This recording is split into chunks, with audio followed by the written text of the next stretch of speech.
திருச்சியில் கார்த்திகேயன் அதிரடி ஆரம்பம். மீண்டும் அதிமுகவுக்கு திரும்பிய லோகநாதன். தாவேகாவில் சலசலப்பு. திருச்சி மாநகர் மாவட்ட அதிமுகவில் அரசியல் பரபரப்பை ஏற்படுத்தும் வகையில் முன்னாள் மாவட்ட பாசறை செயலாளர் லோகநாதன் தனது ஆதரவாளர்களுடன் மீண்டும் அதிமுகவில் இணைந்தார். தமிழக வெற்றிக் கழகத்தில் அண்மையில் இணைந்திருந்த லோகநாதன் தற்போது தனது ஆதரவாளர்களுடன் தாய்க்கழகமான அதிமுகவிற்கு திரும்பினார். திருச்சி மாநகர மாவட்ட கழக செயலாளர் கார்த்திகேயன் தலைமையில் நடைபெற்ற நிகழ்ச்சியில் மீண்டும் இணைந்த லோகநாதன் மற்றும் அவரது ஆதரவாளர்களுடன் பொன்னாடை அணிவித்து இனிப்புகள் வழங்கி வரவேற்பு அளிக்கப்பட்டது.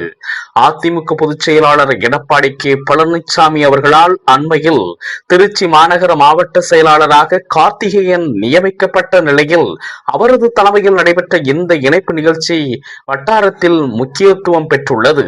கட்சி தொண்டர்கள் கூறுகையில் 3 ஆண்டுகளுக்கு பிறகு திருச்சி மாநகர் மாவட்ட அதிமுக மீண்டும் எழுச்சி பெற்று வருகிறது. மாற்றுக் கட்சிகளுக்கு சென்ற நிர்வாகிகளும் தொண்டர்களும் மீண்டும் தாய்க்கழகத்திற்கு திரும்புவார்கள் என்ற நம்பிக்கை உள்ளது என தெரிவித்தனர்.